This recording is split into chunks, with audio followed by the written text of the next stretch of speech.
It's the Sittin Sportside podcast. Can't wait. With Cody Marshall. Did you just get here? Can you give him your notes? And Eric Hanman. I have dedicated my life to this team, okay? Exclusively on 1045theteam.com.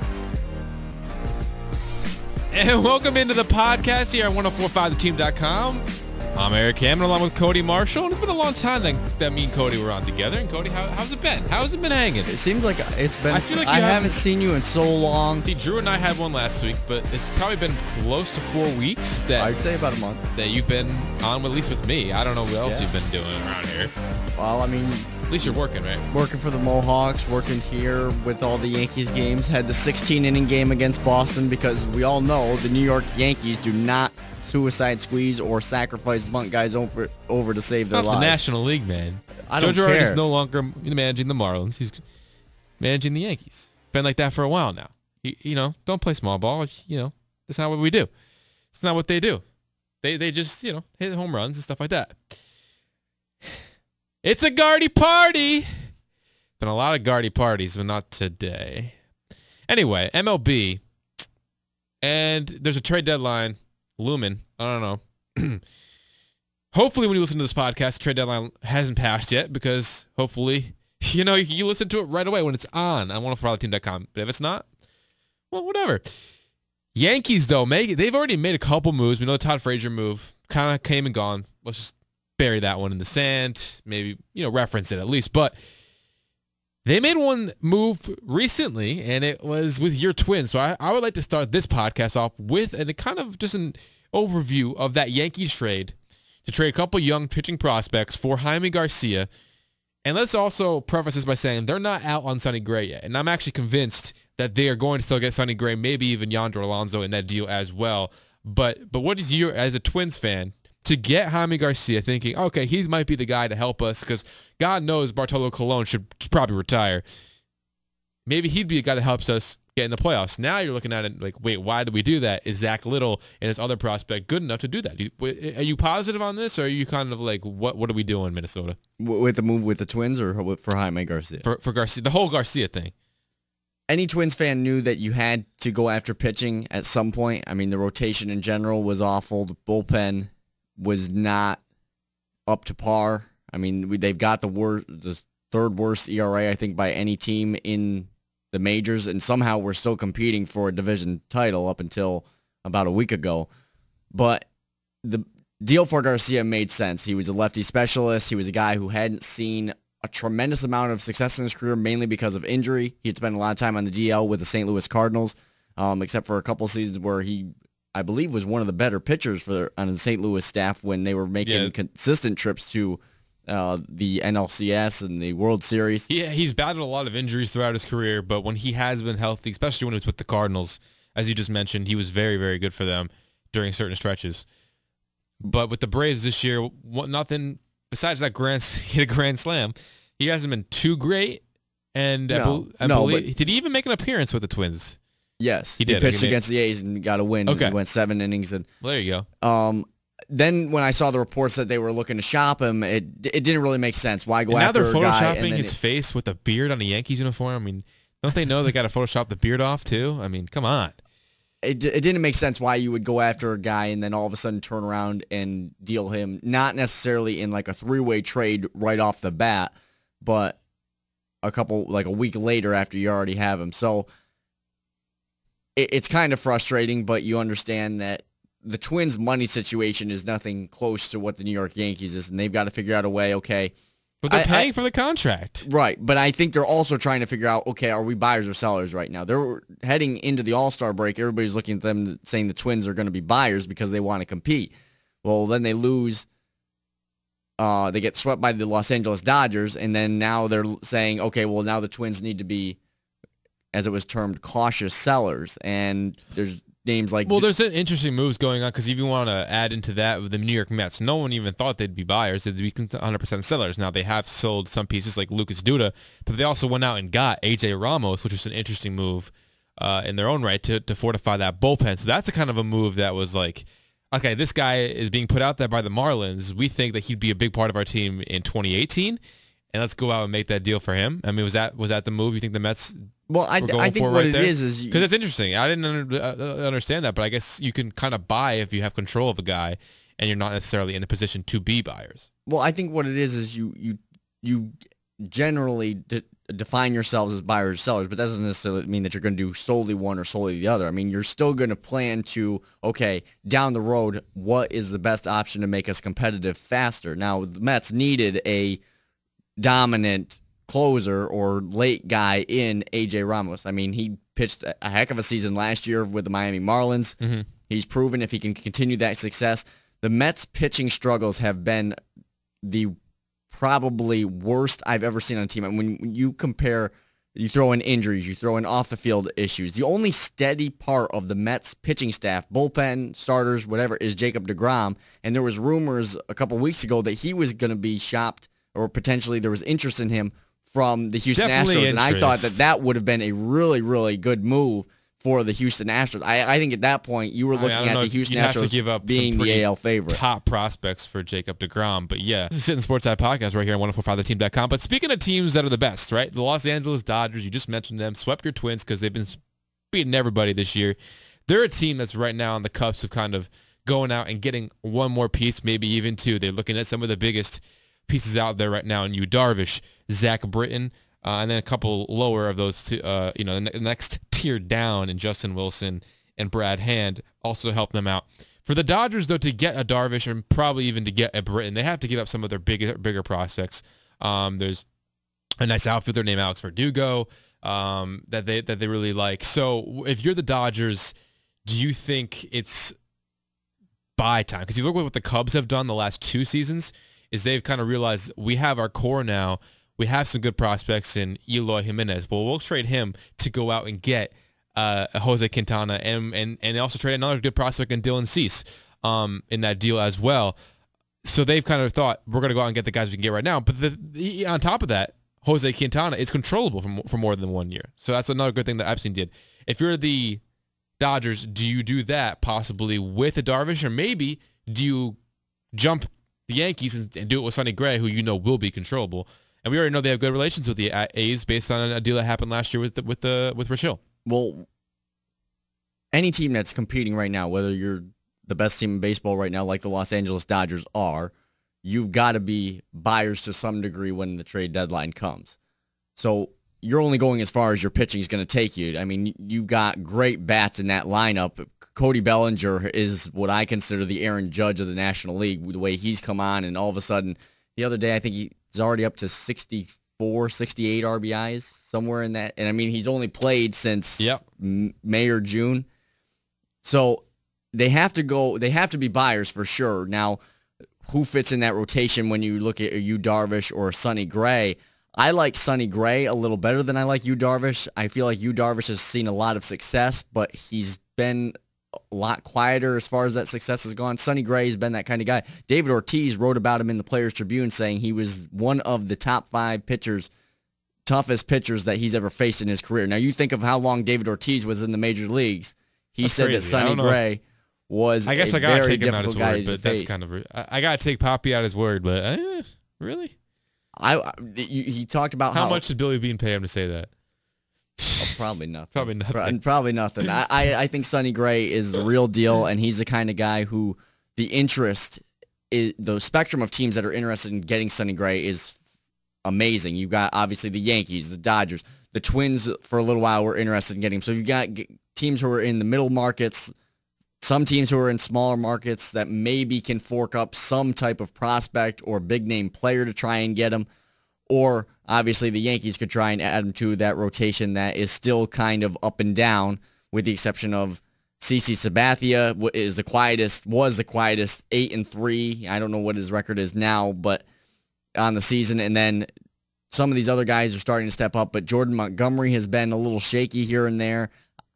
I think the Yankees certainly need to get one more starting pitcher at some point, but as far as the Dodgers are concerned, I really like the idea of adding Sonny Gray to that rotation that you've already got, because Clayton Kershaw is having a rough year with injuries and everything. You need another ace that can fill in if he's going to be out for an extended period of time. So you think Gray is worth more than Darvish? Yes. Oh, I have to get on that Darvish contract situation because I'm not sure where the difference in control years. I know Gray is controllable because he's only played. This is only his 5th season in the major league, so service years wise, he's looking pretty good for a lot of teams at 27, almost about 100 days away from being 28 years old. But I mean, for me, Gray has never. I mean, he's pitched on one team. And that was when he was really young in the league back in 2014 when he was in the with the Royals, that 1-game playoff. He didn't pitch that game, but he was in that season in 2014. And then last year, doesn't last year kind of have to not be looked at as an? I know he has a 3.43 ERA this year, but to have a 5.69 ERA in 22 starts, we blaming it all on the injury that he had last year, because that is some concern I think with Sonny Gray. He's not this overly dominant pitcher. That's why I'm kind of crazy to hear that from Big Papi. But he's still 28 years old almost. He's young enough, but man, I don't know how much I would give up. I definitely wouldn't give up Torres if I'm the Yankees. Not Frazier. I think it's got definitely the next level of what I would give up for Sonny Gray, even if he is controllable for as much. Do you have anything on Darvish? I did for a second, but then I went to here we go. So he joined the Rangers in 2012, and last year he was out last year, right? Pretty much. Yeah, he had the Tommy John surgery. I believe it was last year. He's out the entire season. Maybe came back a little bit towards the end, actually. I think he maybe missed the entire 2015, came back mid-2016. Am I right with that? This is the preparation for the Sittin Sportside podcast, everybody. It's just like sitting here and... Okay, so Darvish's contract, $60 million for 6 years. That was in 2012. So that contract still runs through 2018. So he's controlled through next year, but then after that, you'd have to come up with a new contract for him, and obviously you'd have to take into account what he's done already in his career. He's a free agent after this year. So I don't know what your math was like. Oh, yeah, I forgot to count the 2012 season. Your first year of a contract doesn't matter. That one just. So yeah, so by that math though alone, Gray would probably be more valuable. So I could agree with you there. With that, I would rather do that. And for the Dodgers though, with Kershaw, there is some concern, I guess, right? If you're there, but if you do get a Gray or if you do get a Darvish, that 1, 2, 3, Kershaw, Darvish, Rich Hill, not to mention Alex Wood is having a sensational season for them this year. That'd be pretty darn good, and especially if you're a team that can't hit lefties. So those are 3 lefties in there, in Kershaw, Hill, and Wood. Now for the Dodgers, I think that's basically all I have on the Dodgers to talk about. We didn't really mention Zach Britton, and that's probably just as much to get Zach Britton. That might be the better way to go, because as long as Hill and Wood stay healthy, and that's a big if, I guess, when Kershaw comes back, you don't necessarily need that 4th. You love to have the 4th. But with the back end of that bullpen, that's maybe what you need more of if you're the Dodgers. I know Kenley Jansen should be fine, but if you get Britton, think about how many people last year, were all on that Indians train coming into this year, right? Got the Miller and Cody Allen towards the end, and then obviously Shaw, right? Brian Shaw, also in that mix. If they get Britton on top of having Jansen, I mean, come on, that's the last 3 innings you think that they'd have sealed. And if as good of an offensive team as they have, and 3 solid starting pitchers, they'd have to be, as they already are, the favorite. And with those guys that we're talking about, the stars, as I mentioned, Cody Bellinger, Corey Seager, they have a young enough team to where I think if they were to shop prospects, that's not a big deal to them, because they've got guys already in the organization and the parent club and Bellinger that can take them a long way. Can play outfield, right corner outfield spots. He plays first base now with Adrian Gonzalez, most likely. Probably going to, hang the cleats at least for the rest of the year. Speculation about retirement from Agon. But they have people that can play out there. And Jock Peterson, they still think that he can be a good guy for them. Puig is still going to be on their team. So they have enough so that they trade that outfield prospect. And they also have enough, I think, elsewhere in their second-tier prospects they could also be valuable for them moving forward. Now let's get off the Dodgers train, because we're your home for New York Sports, 1045theteam.com here. And back to the Yankees a little bit. And if you're the Yankees, in Sonny Gray, you just got Jaime Garcia kind of as what, a backup plan, would you say? A guy who could be a long relief out of the bullpen if you do get Sonny Gray, and just in case something falls through, he could be your 5th man in the rotation. I mean, I guess that's what they're looking at, right? I mean, I would think that the way they've gone after him and the interest that they had in him is he would be not necessarily a long reliever, but probably somewhere in that five-man rotation because... So then who are you pushing from the rotation if you do get Sonny Gray? Obviously, Severino, Tanaka, not taking them out of the rotation. That leaves CC, Jordan Montgomery, and then now Jaime Garcia. And Luis Cessa. Cessa has been out of the rotation now, and he came out of the bullpen today. The 30th of July, he came out and replaced Jordan Montgomery and pitched very well out of the pen. I'm not sure they want to start him anymore because of his one start, and they pushed him for Caleb Smith. That was last week. So if you want to add him to the mix, sure, but I think he's definitely out. I think he's definitely out of that. One of those things where they're trying to figure out, I think they're going to use some time to figure out, okay, what kind of rotation do we want to go with? So you might be looking at a potential sixth guy or someone who fills in. It's probably going to be a little bit of a weird pitching situation, but I just don't see Jaime Garcia necessarily being just a long reliever for the New York Yankees. With, like I said, the amount of interest that they had into him even before the Twins got him. But unless they go with the six-man rotation, if they have Sonny Gray by, 3 o'clock tomorrow afternoon, then they have to make a tough decision of booting somebody from the rotation. Right. And I think it'd be probably the new guy. You think it would be Garcia? I don't know. I think they might bump Jordan Montgomery. I think he's been too up and down as a starter in order to be capable of holding on to that role. I think if you move him to the bullpen... I feel like he's been more consistent than Masahiro Tanaka, though. I mean, Tanaka's been more dominant in his great starts, but consistency-wise, he's kind of been more consistent than Tanaka. It'd be a tough... But with innings...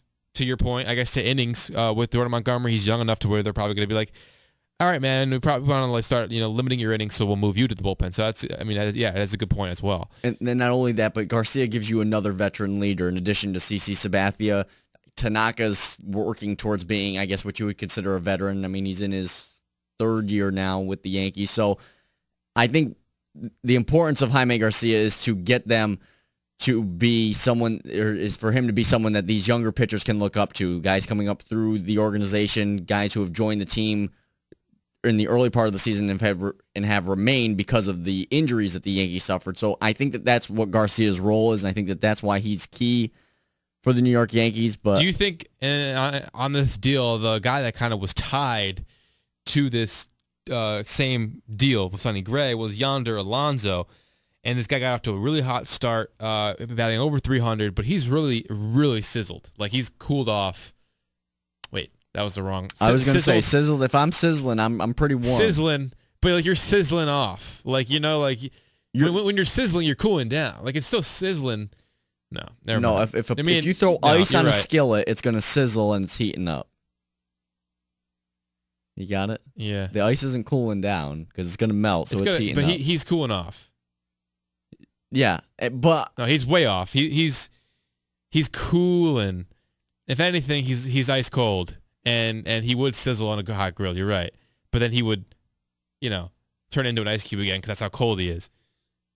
Does that make any sense? I guess he's doing bad, is what I'm saying. Yeah, but he's no longer that 300 guy. I mean, and that goes more to what his career numbers show. As a career 268 hitter, and now this season back down to earth, 265. And even his home run wise, he hasn't hit a home run in more than 10 games, and he's never been a huge home run guy. And that 21 might be an outlier from the beginning of the season. So if you do still take him in this deal, I think Headley's kind of better than him right now. Maybe there's not enough, because now if you're only getting Gray in this deal, and you still have to give up the guys you might have thought you had to give up with getting Gray and Alonso, a hot Alonso, like a really good hitting Alonso. I don't know. I think if I'm the Yankees, I think I'm cashing in probably what he's doing right now is just renegotiating the heck out of this with Billy Beane. Well, the Yankees have been, the third base position has been kind of a question mark for the Yankees for a few years now. I mean, I get it. They added Chase Headley, but a lot of people were like, okay, well, how long are we going to have him? Is he going to produce for us? And he goes through up and downs as well. I mean, he was producing really well early in the season. It was part of why the Yankees got off to such a hot start. He's cooled off during the May-June spot, and then all of a sudden he's been a key contributor lately again. But Yonder Alonso, think about this. He plays right now in, I think it's still the Oco Coliseum. The name changes so much. Or is it Oakland Alameda? either way, wherever the A's play their home games, that's a huge ballpark. So, number one, if he goes to the Yankees, he's now playing in Yankee Stadium. I think his numbers for home runs would be about what they are in the first half of the season. And not only that, but this is a guy who is, by all means, right now, a late bloomer. I mean, he spent his career with the Reds and the Padres before going to the A's, and now he's a first-time All-Star this year. I mean, guys like that, you can get him now and you'll reap the benefits from him. I don't see him dropping off right away, and if you only get a year or two out of him, I don't see him not working into the Yankees puzzle and not being successful with the Yankees based on the talent he's got around him, what he's shown so far this season. But I do think it would be really, really tough to get him and Sonny Gray. I don't foresee that happening. I think that's just too many pieces. I guess if I'm the Yankees, I'm looking at maybe trying to go off and get like a Dan Straley. I know like the Marlins said they don't want to trade him, but he's definitely available for a Marlins team that's not going anywhere this season.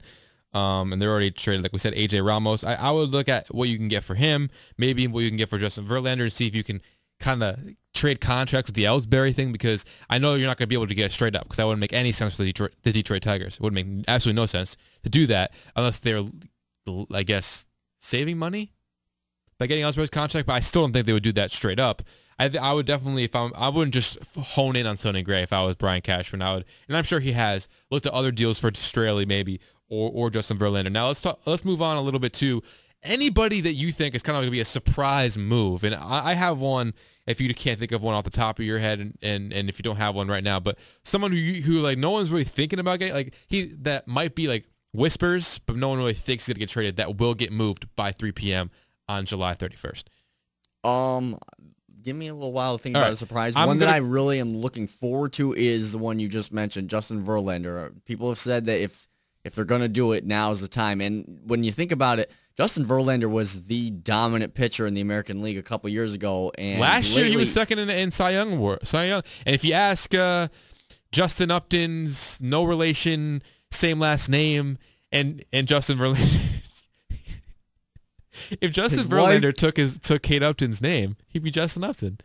But yeah, if you ask, anyway, that's old news. He almost won the Cy Young Award winner, and so Justin Verlander did. So yeah, he's only a year removed from that, and I'm sure getting that adrenaline to be in a playoff race, I think Verlander would probably be a pretty good acquisition, and he's under contract for a little bit more time too.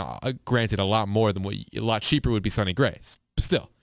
But the thing that is makes it so interesting is the fact that this guy has probably been a trade candidate for 2 years now, because the Tigers have really fallen off the last couple of years. They've struggled to compete in the American League Central.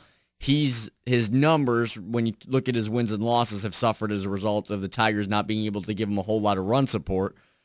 But when I think of dominant pitchers in the American League right now, Justin Verlander, it's what, Chris Sale. But Justin Verlander, I don't think is even in that top tier right now because of how quiet he's kind of been, because the Tigers just have not been a good team. And I think that it's time for him, with the success that he's had, that he deserves to play for a contender once again, because I don't see the Tigers turning this around anytime soon. And who knows? I mean, there's a lot of American League teams that are still competing that I think he would fit with. So I want to see where he's going to go. If you package him in with Justin Wilson, I think that would be a heck of a package, especially for the New York Yankees, who are kind of looking for another left-handed reliever out of the arm. I'm going to tease. If was that your answer to my question? No, I'm going to look for someone else. That's the question. Who's going to be the surprised player dealt? We're teasing that for a little bit later. I'll give you my answer, and Cody will think about his answer. Right now, we're going to discuss a team that, coming into this year, when I did my previews on 1045theteam.com, I was saying that the Kansas City Royals are going to be a team that, when it comes to the trade deadline, it's going to be where they're at that decides what they're doing around the trade deadline. Isn't that the same for everybody else? A lot of other teams, sure. But for this team, it was even more kind of highlighted because of the fact they have a lot of young players who are free agents after this season that maybe they'd be able to swap for some other assets moving forward for a Royals team that will probably go into obscurity again and be a bad team, and then maybe get some of the young pieces they get for like a Hosmer, right, or a Kane, they could turn into a team that's good in the 2020s. Area. Maybe. That was kind of the thinking. And that's kind of what it looked like in April and even into May, where this team was completely struggling. They've turned it all the way around. They're sitting, second place in the Central and very close to, if not, they have a wild card position right now. I'm pretty sure they do have the second wild card position. Yes. And they just traded for somebody. They traded for Melky Cabrera, who also I believe was a free agent after this season. If you were a Royals fan, which obviously you're the complete opposite, but if you were a Royals fan, would you be excited about, okay, now we got Melky and we can win it again this year like we did 2 years ago? Or are you kind of like, this is it. It's like do or die. If we don't win this year, we're going to be the worst team in baseball possibly if we can't get back. Because like the guy we have under contract right now, Alex Gordon's batting in the 200, like barely past the Mendoza line. I mean, because there's a lot of concern, and he's probably going to lose playing time with Melky Cabrera. So I think it's a good move getting Melky for this year, but it's got to be scary being even in the Royals organization to know what's coming after this season. See, I don't think that they need to panic about it because they're playing in the American League Central where the hierarchy of teams are so close, and I think they're in the same boat. I mean, a lot of people you can say, well, Cleveland's head and shoulders above that division. Well, yeah, they probably should be, but they were playing right. They haven't really separated themselves quite yet. Right. And now with the Royals finally piecing things together, you've got the veterans who are, a lot of them still left over from that team that ended up winning the World Series. They've got a great manager in Ned Yost. They're a team that I think even if they were to lose not all the players that are going to be free agents this upcoming year, but if you lose a couple of them, I think they're still going to compete because the AL Central just doesn't have enough competitors right now to really panic. The Chicago White Sox, I think, are probably easily the worst team in that division, and I don't think they're going to turn that around anytime soon. Right. Well, the Detroit Tigers, I think, are heading in that same direction. If you look at the White Sox, it depends what these prospects are going to do because they have a lot of really good prospects now after dealing basically their entire roster the last year. And that's I mean, I thought Robin Ventura was going to be the one to turn around, and he couldn't do it. Well, think about this. Rick Renteria, their current manager, who was the bench coach for Robin Ventura, and kind of just you almost could say lucked into this role. I don't know if you, but just think about it. Maybe not, because you look at the 2014 Chicago Cubs, managed by Rick Renteria, and then they were like, okay, now we're bringing in the big name Joe Madden. So maybe Rick Renteria is like the calm before the storm, especially in Chicago.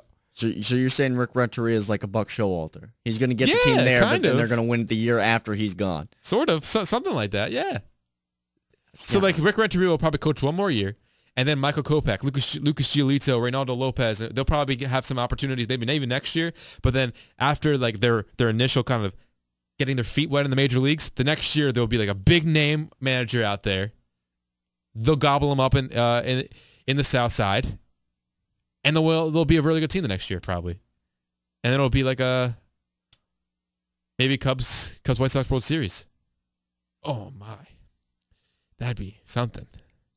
You have some vivid dreams, I tell you that right now. I just don't see the Chicago White Sox being a competitive team in 2019 baseball in the near future. 2019, that's only 2 years away. We'll put a pin in it. I don't see it by then. I think that right now you're looking at, for sustained success, I think in that division you're looking at, I think the Kansas City Royals will be fine. The Cleveland Indians. Really? Yeah. I mean, there's a lot of, this is a city that loves their Royals. And when you got a city like that, you're able to piece it together. Billy Butler, it was the only thing that they had. Right. But this World Series win, I think, is going to help them stay competitive. I think they're going to be, everybody's freaking about how many free agents they're going to have. I think they're going to resign. They can't afford them all. They might be able to get, Moustakis, maybe Hosmer. But Kane's probably gone, I would imagine. But I mean, those Moustakis and Hosmer, I think, are relatively enough to be okay. You're gonna have, because then you're gonna have young guys that you could fill in. I mean, that's this whole baseball system. You got to be willing to go through the ups and downs. They went through the downs for quite a while. I think they're still. I think they're on the upswing. I think they're starting to come down, but I think they're going to compete, which included a World Series title. So that's good for them. 2 pennants and a title. And then the Cleveland Indians, I think, have the best situation right now. You've got a really great manager in Terry Francona. You've got guys like Jason Kipnis, Francisco Lindor, Jose Ramirez, Santana. Carlos Santana. I mean, Edwin Encarnacion for the first time this year. Is the shortstop still Frankie? Yeah, Frankie Lindor. I thought he was a third baseman. No, Frankie Lindor is the shortstop. Oh, Ramirez is third baseman. Ramirez is third baseman. That's right, 'cause I was He mad might that be he playing beefed second out. base because I think Kipnis has an injury. Is he back? Probably. Yeah. Well, I know that he was out Yeah. for a while, but Right. I mean, they've got a great core there that Yep. And then the bullpen, Yep. pretty solid. And then the rotation's always been pretty good with Kluber, Carrasco up top there, along with the They're Bauer and a Salazar. team. That's the rotation that I think might be in a little bit of trouble in the future because I think you're looking at you've got Corey Kluber, Trevor Bauer, and those two guys. I think based on what they've done the past few years, I think that especially Trevor Bauer more than Corey Kluber because I think he's more like your franchise guy there. But I think there could be a lot of interest in Trevor Bauer in the next couple of years, and I think he's going to have a great opportunities to go elsewhere if he desires. Yep. And possibly be a key component in a rotation for another ball club. All right, let's get to that question. Have you had time to think about that player that's going to be surprisingly dealt? I'll go first if you need me to. And Go ahead. And in the person that I think will be dealt, that maybe people, there's some rumblings that this player will be dealt, but nothing really too serious has come up of it. And I really haven't figured out which team I'm going to send him to yet. But the player I think will probably be dealt that kind of comes maybe a little bit out of right field or out of left field. I don't know. This one's coming out of second base. D. Gordon of the Miami Marlins, I think it could possibly be dealt at this deadline. I'm not entirely sure to who. I was kind of in my mind thinking maybe one of the teams in the NL West that's still trying to catch the Dodgers, that they need to do something, but we already know that the Diamondbacks brought in J.D. Martinez. Brandon Drury is an okay second baseman for them this year, but I think he could fit in well, D. Gordon there. I don't really know where else he would go. I know the Royals would be great, would probably want to get him, but I think D. Gordon's going to need to get some kind of decent package. But for whatever reason, I have this feeling that D. Gordon will be on the move from Miami to some team, and who knows who it's going to be. But or you could just stay put, and I could be completely wrong, and my feeling could be completely off. But I think that D. Gordon might be traded. Do you think that I'm off on this one? No, because I think the Marlins are a team that right now there's more questions than answers. And I mean, we were talking last week, Giancarlo Stanton was potentially going to be involved in a trade with the Yankees.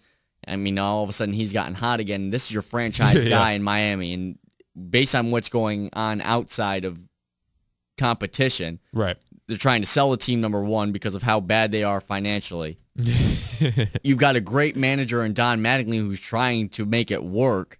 But I they just are don't in know second place, man. But in a bad division. I mean, second division. place in the NL East right now is like it's like the football comparison of winning your division at 7-9. It just doesn't. You're going to make the playoffs, but it's second place right now in the NL East is fourth place. It's actually a little bit worse than fourth place in the NL West. And what about the NL Central? Or excuse me, the AL West. The NL Central. Because that division's fourth place Pittsburgh Pirates are a good game ahead of them. If not, they're tied in the lost column. And I just don't see that they're going to be able to keep a lot of those guys. I mean, you're looking at Stanton, Christian Yelich, Bohr, and Ozuna. Someone's going. I know some of those guys have to go because the Marlins just don't have the money, and they've got to. It's a bad situation. So I could see D. Gordon going easily. The one that I am interested in, San Francisco Giants pitcher Jeff Samardzija. Okay, because this is a team that, out of the blue, is one of the worst in baseball this year. I know, man. It's pretty crazy. Now, I don't think that they're the worst team necessarily. I just think that they've been, number one, hurt by injuries, and they just haven't been able to come back from that. Right. And Jeff Samardzija has been consistent pretty much with every team that he has been If I was with. a Giants fan, I would never touch a dirt bike ever in my life.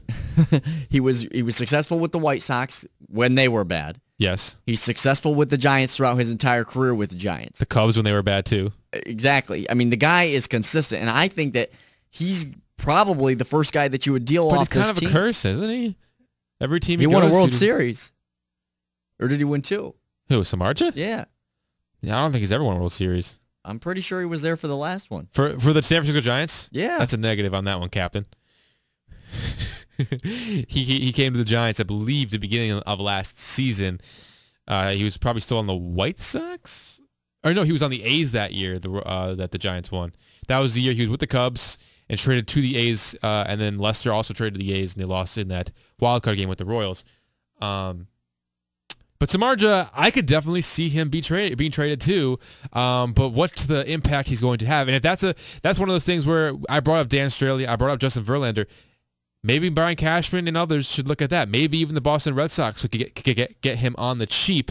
That would be very, very helpful. But I like that one. And where do you have a team that you think Samardzija could go to? I would imagine he would go to the American League. Okay. I could see him going to the Shark. I could see him being I could see him being in the Astros rotation as possibly a third or fifth guy.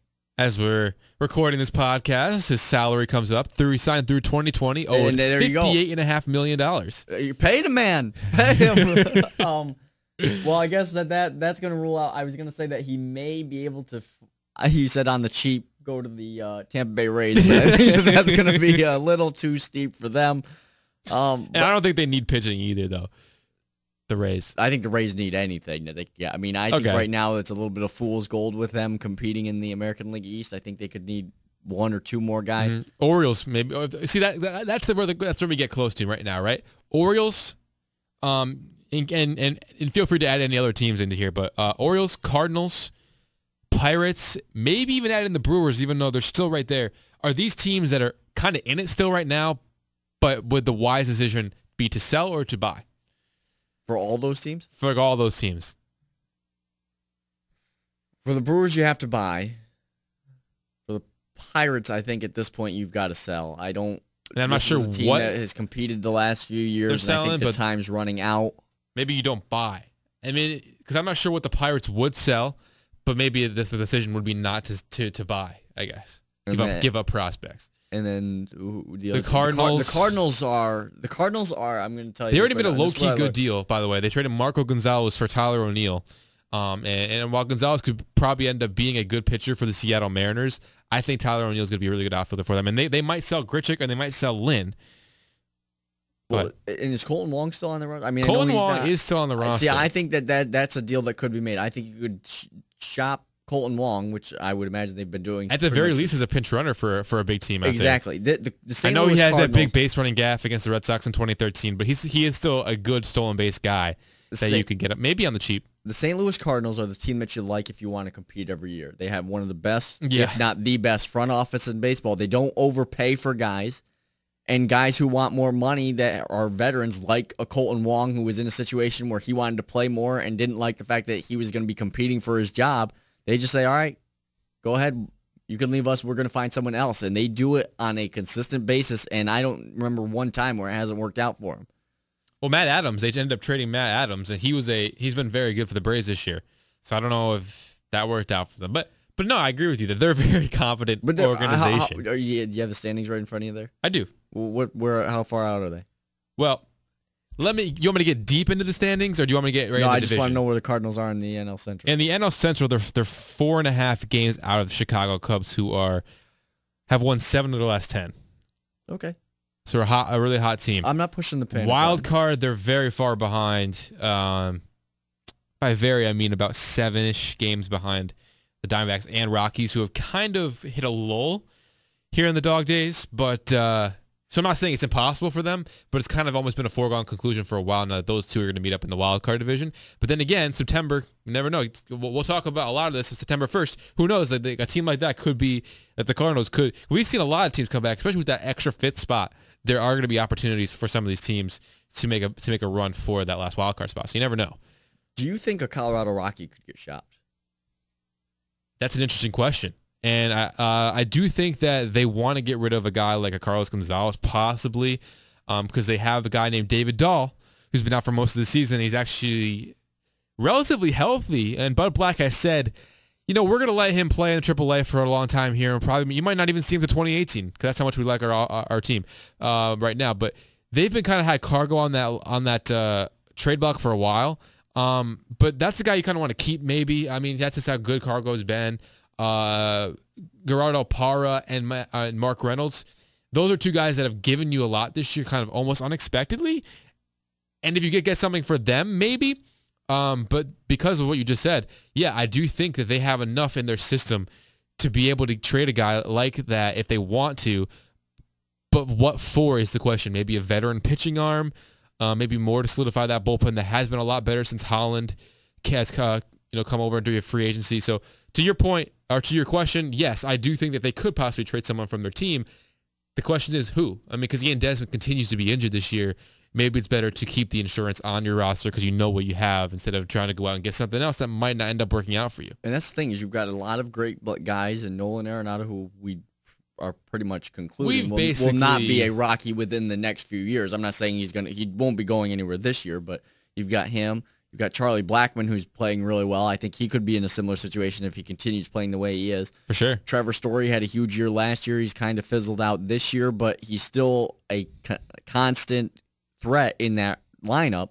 And then you've got the batting champion from last year in DJ LeMahieu, who is hitting the ball well again this year. And, you can say that it's the air in Colorado because it's thinner up there, but I think these are just a group of guys who are playing perfect team baseball and have put together a really great season in Colorado when I don't think many people thought that they were really going to compete in the West Division. I mean, you can argue whether or not they're competing with the Dodgers up by 11.5. Well, they are because they're still atop of every other team in wild card wise. Right, and that's what I'm saying. They're competing for the wild card, but not the NL West. I think the NL West could be locked up by the end of the week. If you want to say that, you can say the NL.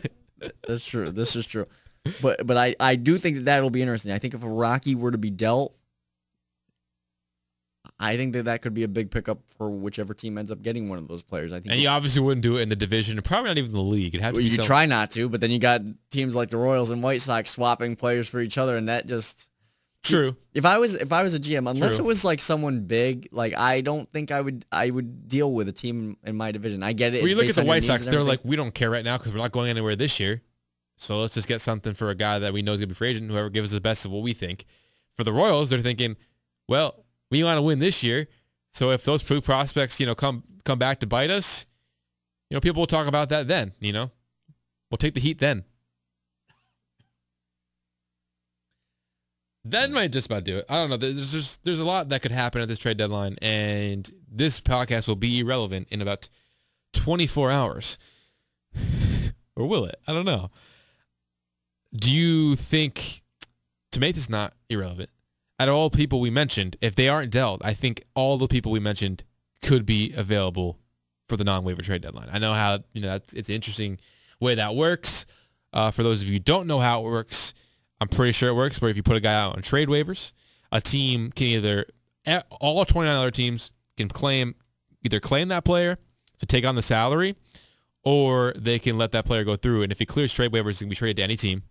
But if the team claims him, then the team that put that player out there has the option to either let the team take down that salary. So if the Yankees put Jacoby Ellsbury on it, and the team claimed him, most likely he's going through trade waivers, because no one wants to take on that contract. But if the Yankees could be like, oh, you just claimed him? All right, here's the rest of that, $50, $60 million that we don't want to pay. You can have him.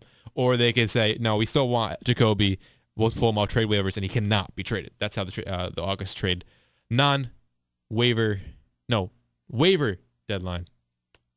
Waivers, right? It's all on waivers. I'm a waiver. I'm waving at you. You're right waving. now. We'll wave goodbye to this podcast. And most likely we're going to have another podcast up so you can keep your eyes and your ears posted to 1045theteam.com and youtube.com/team1045. Any last comments, Mr. Cody Marshall? No, it's just good to be back, and I'm glad to be podcasting with you again. I'm glad too. And we had a fun time here, but it was a little rusty. Maybe a little rusty. It'll get better. It'll get better. But the only way to see if that gets better, we'll break out the WD-40 and we'll be fine. Perfect. That's how we're going to end it here. So for Cody Marshall, I'm Eric Hammond. Thank you for listening to the Sittin Sportside podcast right here on 1045theteam.com.